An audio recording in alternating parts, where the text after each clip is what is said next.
The Hound of the Baskervilles by Sir Arthur Conan Doyle. Chapter 7. The Stapletons of Merripit House. The fresh beauty of the following morning did something to efface from our minds the grim and grey impression which had been left upon both of us by our first experience of Baskerville Hall. As Sir Henry and I sat at breakfast, the sunlight flooded in through the high mullioned windows, throwing watery patches of colour from the coats of arms which covered them. The dark panelling glowed like bronze in the golden rays, and it was hard to realize that this was indeed the chamber which had struck such a gloom into our souls the evening before. "I guess it is ourselves and not the house that we have to blame," said the baronet.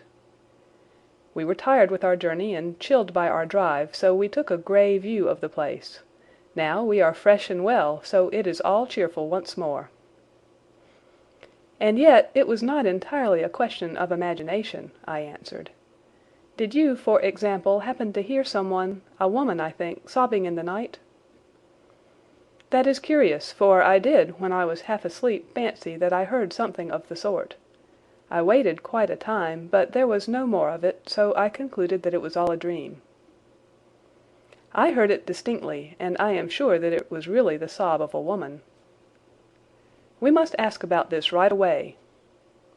He rang the bell and asked Barrymore whether he could account for our experience.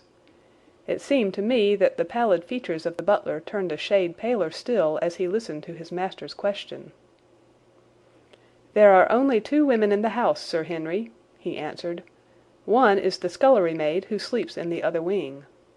The other is my wife, and I can answer for it that the sound could not have come from her." And yet he lied as he said it, for it chanced that after breakfast I met Mrs. Barrymore in the long corridor, with the sun full upon her face. She was a large, impassive, heavy-featured woman, with a stern-set expression of mouth. But her tell-tale eyes were red, and glanced at me from between swollen lids. It was she, then, who wept in the night, and if she did so her husband must know it. Yet he had taken the obvious risk of discovery in declaring that it was not so.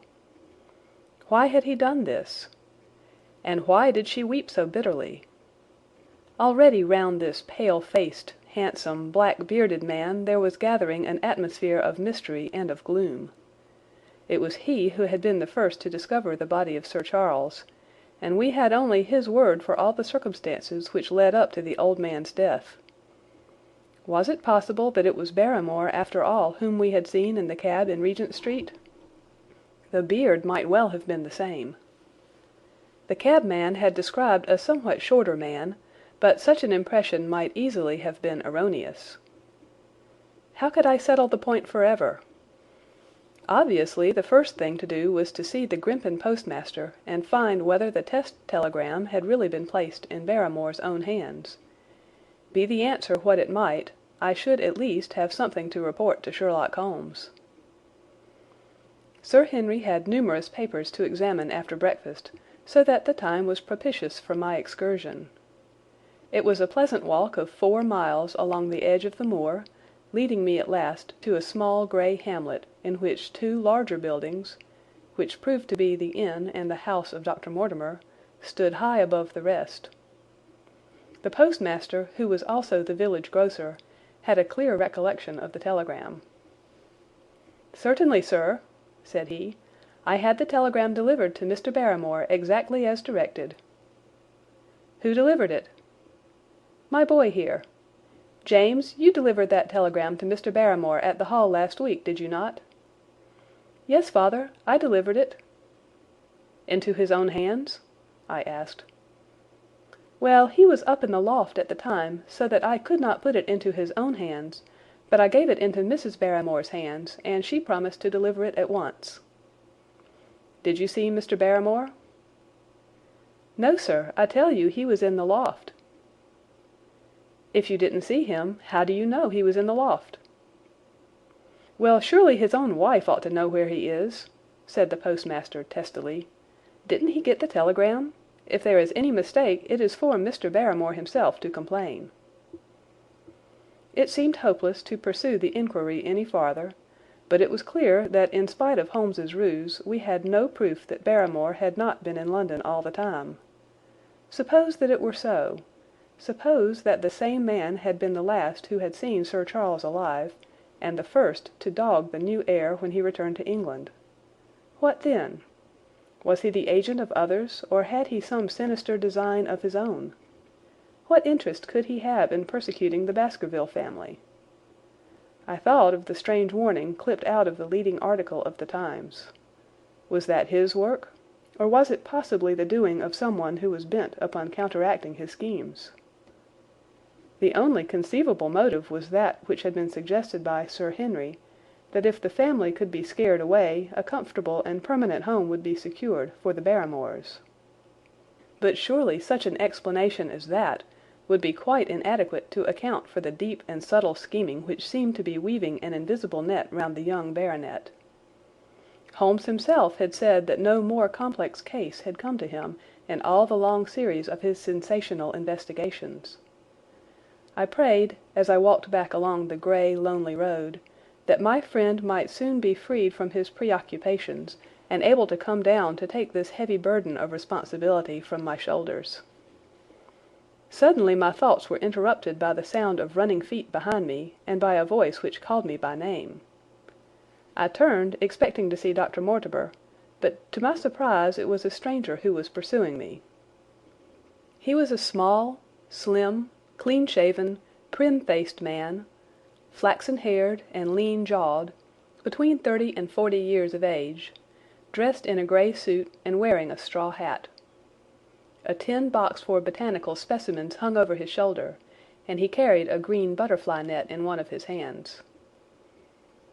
"You will, I am sure, excuse my presumption, Dr. Watson," said he, as he came panting up to where I stood. "Here on the moor we are homely folk, and do not wait for formal introductions. You may possibly have heard my name from our mutual friend Mortimer. I am Stapleton, of Merripit House." "Your net and box would have told me as much," said I, for I knew that Mr. Stapleton was a naturalist. "But how did you know me?" "I have been calling on Mortimer, and he pointed you out to me from the window of his surgery as you passed. As our road lay the same way, I thought that I would overtake you and introduce myself. I trust that Sir Henry is none the worse for his journey?" "He is very well, thank you." "We were all rather afraid that after the sad death of Sir Charles the new baronet might refuse to live here. It is asking much of a wealthy man to come down and bury himself in a place of this kind, but I need not tell you that it means a very great deal to the countryside. Sir Henry has, I suppose, no superstitious fears in the matter?" "I do not think that it is likely." "Of course you know the legend of the fiend dog which haunts the family?" "I have heard it." "It is extraordinary how credulous the peasants are about here. Any number of them are ready to swear that they have seen such a creature upon the moor." He spoke with a smile, but I seemed to read in his eyes that he took the matter more seriously.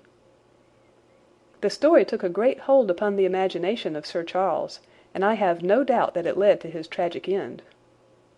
"But how?" "His nerves were so worked up that the appearance of any dog might have had a fatal effect upon his diseased heart. I fancy that he really did see something of the kind upon that last night in the yew alley. I feared that some disaster might occur, for I was very fond of the old man, and I knew that his heart was weak." "How did you know that?"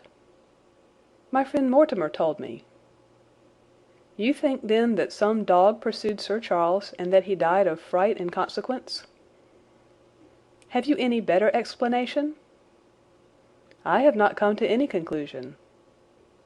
"Has Mr. Sherlock Holmes—" The words took away my breath for an instant, but a glance at the placid face and steadfast eyes of my companion showed that no surprise was intended.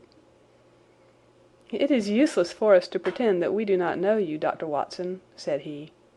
"The records of your detective have reached us here, and you could not celebrate him without being known yourself. When Mortimer told me your name he could not deny your identity. If you are here, then it follows that Mr. Sherlock Holmes is interesting himself in the matter, and I am naturally curious to know what view he may take." I am afraid that I cannot answer that question." "May I ask if he is going to honor us with a visit himself?" "He cannot leave town at present. He has other cases which engage his attention." "What a pity! He might throw some light on that which is so dark to us. But as to your own researches, if there is any possible way in which I can be of service to you, I trust that you will command me. If I had any indication of the nature of your suspicions or how you propose to investigate the case, I might, perhaps, even now give you some aid or advice."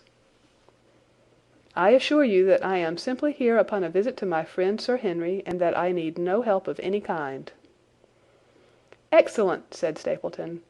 "You are perfectly right to be wary and discreet. I am justly reproved for what I feel was an unjustifiable intrusion, and I promise you that I will not mention the matter again."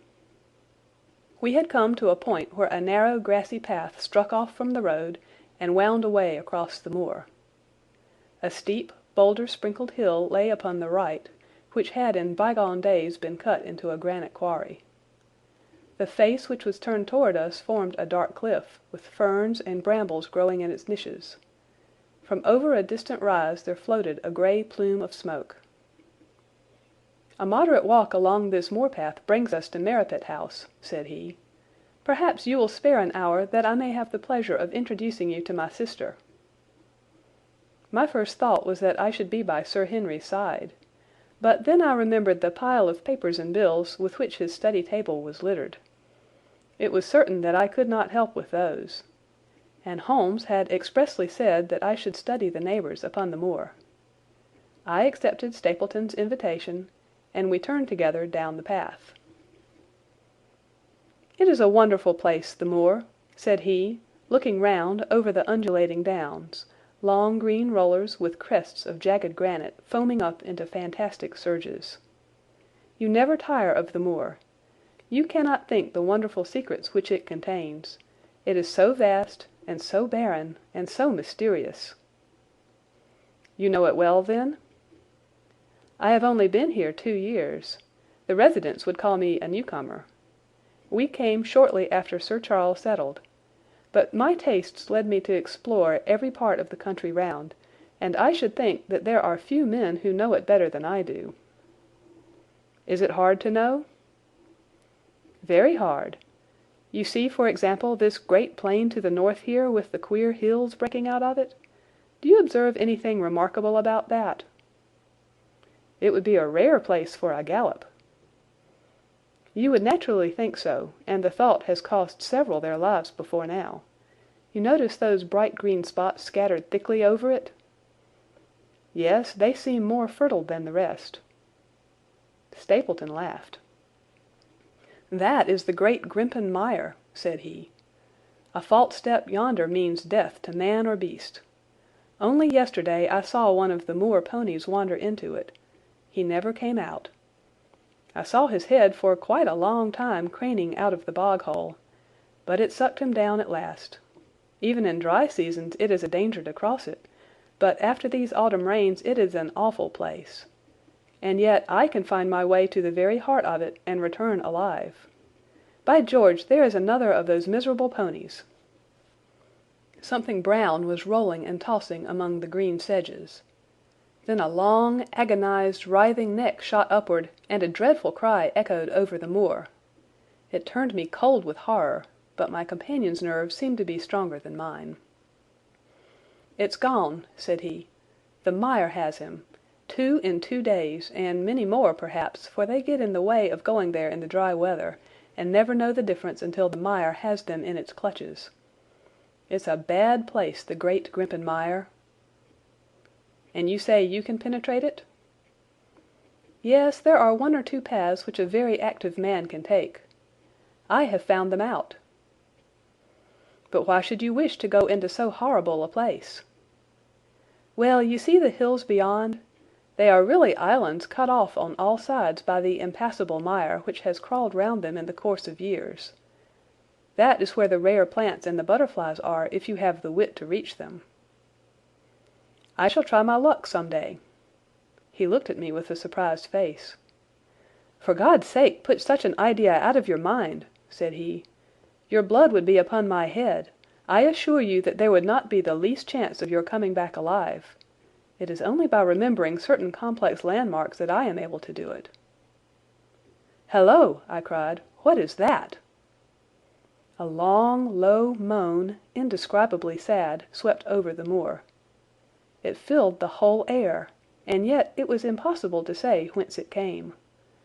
From a dull murmur it swelled into a deep roar, and then sank back into a melancholy, throbbing murmur once again. Stapleton looked at me with a curious expression in his face. "Queer place, the moor," said he. "But what is it?" "The peasants say it is the hound of the Baskervilles calling for its prey. I've heard it once or twice before, but never quite so loud." I looked round with a chill of fear in my heart at the huge swelling plain mottled with the green patches of rushes.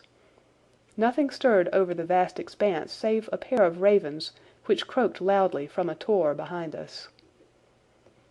"You are an educated man. You don't believe such nonsense as that," said I. "What do you think is the cause of so strange a sound?" "Bogs make queer noises sometimes. It's the mud settling, or the water rising, or something." "No, no, that was a living voice." "Well, perhaps it was. Did you ever hear a bittern booming?" "No, I never did." "It's a very rare bird, practically extinct, in England now, but all things are possible upon the moor. Yes, I should not be surprised to learn that what we have heard is the cry of the last of the bitterns." "It's the weirdest, strangest thing that ever I heard in my life." "Yes, it's rather an uncanny place altogether. Look at the hillside yonder. What do you make of those?" The whole steep slope was covered with grey circular rings of stone, a score of them at least. "What are they? Sheep pens?" "No, they are the homes of our worthy ancestors. Prehistoric man lived thickly on the moor, and as no one in particular has lived there since, we find all his little arrangements exactly as he left them. These are his wigwams with the roofs off. You can even see his hearth and his couch if you have the curiosity to go inside." "But it is quite a town. When was it inhabited?" "Neolithic man. No date." "What did he do?" "He grazed his cattle on these slopes, and he learned to dig for tin when the bronze sword began to supersede the stone axe. Look at the great trench in the opposite hill. That is his mark. Yes, you will find some very singular points about the moor, Dr. Watson. Oh, excuse me an instant. It is surely Cyclopides." A small fly or moth had fluttered across our path, and in an instant Stapleton was rushing with extraordinary energy and speed in pursuit of it. To my dismay the creature flew straight for the great mire, and my acquaintance never paused for an instant, bounding from tuft to tuft behind it, his green net waving in the air. His grey clothes and jerky, zigzag, irregular progress made him not unlike some huge moth himself. I was standing watching his pursuit with a mixture of admiration for his extraordinary activity and fear lest he should lose his footing in the treacherous mire, when I heard the sound of steps and, turning round, found a woman near me upon the path. She had come from the direction in which the plume of smoke indicated the position of Merripit House, but the dip of the moor had hid her until she was quite close. I could not doubt that this was the Miss Stapleton of whom I had been told, since ladies of any sort must be few upon the moor, and I remembered that I had heard someone describe her as being a beauty. The woman who approached me was certainly that, and of a most uncommon type. There could not have been a greater contrast between brother and sister, for Stapleton was neutral tinted, with light hair and grey eyes, while she was darker than any brunette whom I have seen in England, slim, elegant, and tall. She had a proud, finely cut face, so regular that it might have seemed impassive were it not for the sensitive mouth and the beautiful, dark, eager eyes. With her perfect figure and elegant dress she was, indeed, a strange apparition upon a lonely moorland path. Her eyes were on her brother as I turned, and then she quickened her pace towards me. I had raised my hat, and was about to make some explanatory remark, when her own words turned all my thoughts into a new channel. "Go back," she said. "Go straight back to London, instantly." I could only stare at her in stupid surprise. Her eyes blazed at me, and she tapped the ground impatiently with her foot. "Why should I go back?" I asked. "I cannot explain." She spoke in a low, eager voice, with a curious lisp in her utterance. "But for God's sake do what I ask you. Go back, and never set foot upon the moor again." "But I have only just come." "Man, man!" she cried, "can you not tell when a warning is for your own good? Go back to London. Start tonight. Get away from this place at all costs. Hush, my brother is coming. Not a word of what I have said. Would you mind getting that orchid for me among the mare's tails yonder? We are very rich in orchids on the moor, though of course you are rather late to see the beauties of the place." Stapleton had abandoned the chase and came back to us breathing hard and flushed with his exertions. "Hello, Beryl," said he, and it seemed to me that the tone of his greeting was not altogether a cordial one. "Well, Jack, you are very hot." "Yes, I was chasing a cyclopides. He is very rare and seldom found in the late autumn. What a pity that I should have missed him." He spoke unconcernedly, but his small light eyes glanced incessantly from the girl to me. "You have introduced yourselves, I can see." "Yes, I was telling Sir Henry that it was rather late for him to see the true beauties of the moor." "Why, who do you think this is?" "I imagine that it must be Sir Henry Baskerville." "No, no," said I, "only a humble commoner, but his friend. My name is Dr. Watson." A flush of vexation passed over her expressive face. "We have been talking at cross purposes," said she. "Why, you had not very much time for talk," her brother remarked with the same questioning eyes. "I talked as if Dr. Watson were a resident instead of being merely a visitor," said she. "It cannot much matter to him whether it is early or late for the orchids. But you will come on, will you not, and see Merripit House?" A short walk brought us to it, a bleak moorland house, once the farm of some grazier in the old prosperous days, but now put into repair and turned into a modern dwelling. An orchard surrounded it, but the trees, as is usual upon the moor, were stunted and nipped, and the effect of the whole place was mean and melancholy. We were admitted by a strange, wizened, rusty-coated old manservant, who seemed in keeping with the house. Inside, however, there were large rooms furnished with an elegance in which I seemed to recognize the taste of the lady. As I looked from their windows at the interminable granite-flecked moor rolling unbroken to the farthest horizon, I could not but marvel at what could have brought this highly educated man and this beautiful woman to live in such a place. "Queer spot to choose, is it not?" said he, as if in answer to my thought. "And yet we manage to make ourselves fairly happy, do we not, Beryl?" "Quite happy," said she, but there was no ring of conviction in her words. "I had a school," said Stapleton. "It was in the north country. The work to a man of my temperament was mechanical and uninteresting, but the privilege of living with youth, of helping to mould those young minds, and of impressing them with one's own character and ideals, was very dear to me. However, the fates were against us. A serious epidemic broke out in the school, and 3 of the boys died. It never recovered from the blow, and much of my capital was irretrievably swallowed up.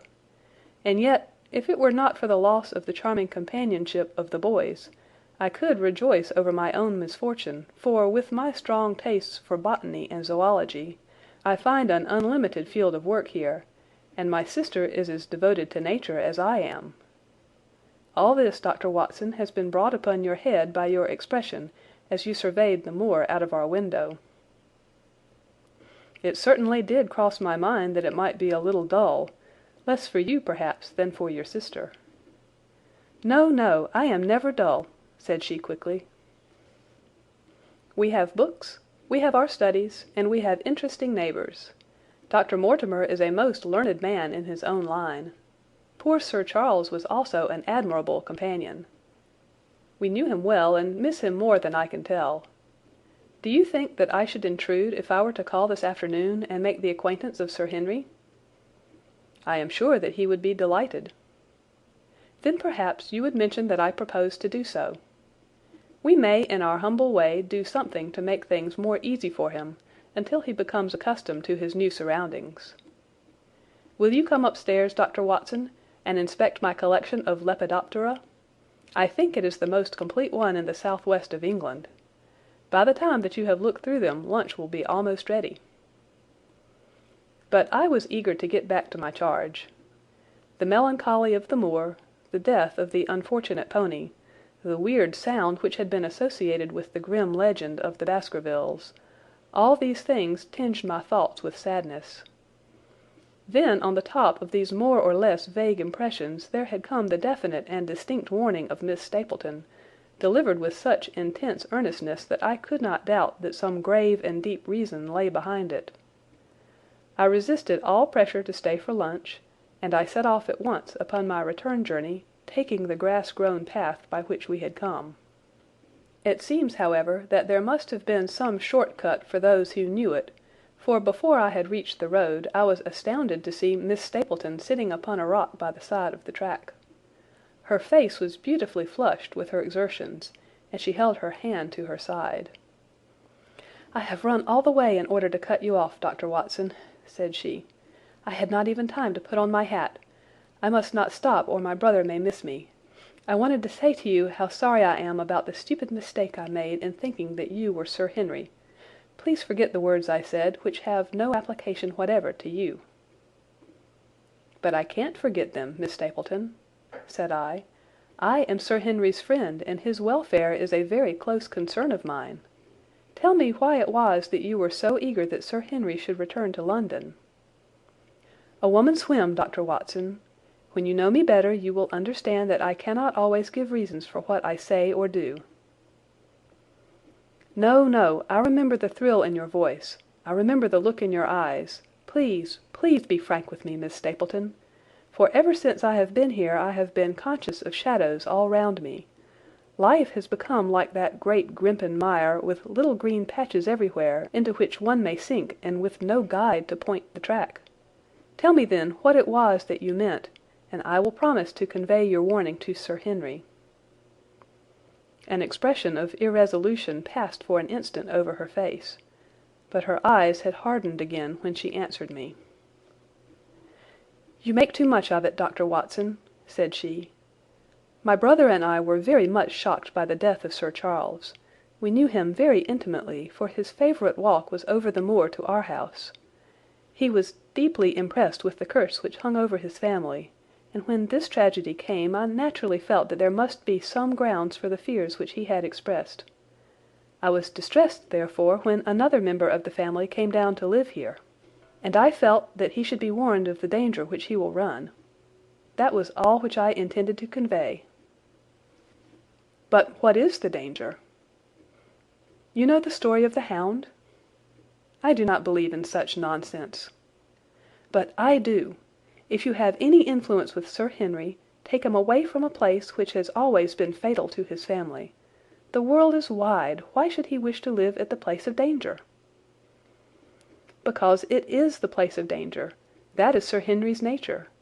I fear that unless you can give me some more definite information than this, it would be impossible to get him to move." "I cannot say anything definite, for I do not know anything definite." "I would ask you one more question, Miss Stapleton. If you meant no more than this when you first spoke to me, why should you not wish your brother to overhear what you said? There is nothing to which he or anyone else could object." "My brother is very anxious to have the Hall inhabited, for he thinks that it is for the good of the poor folk upon the moor. He would be very angry if he knew that I had said anything which might induce Sir Henry to go away. But I have done my duty now, and I will say no more. I must get back, or he will miss me and suspect that I have seen you. Good-bye."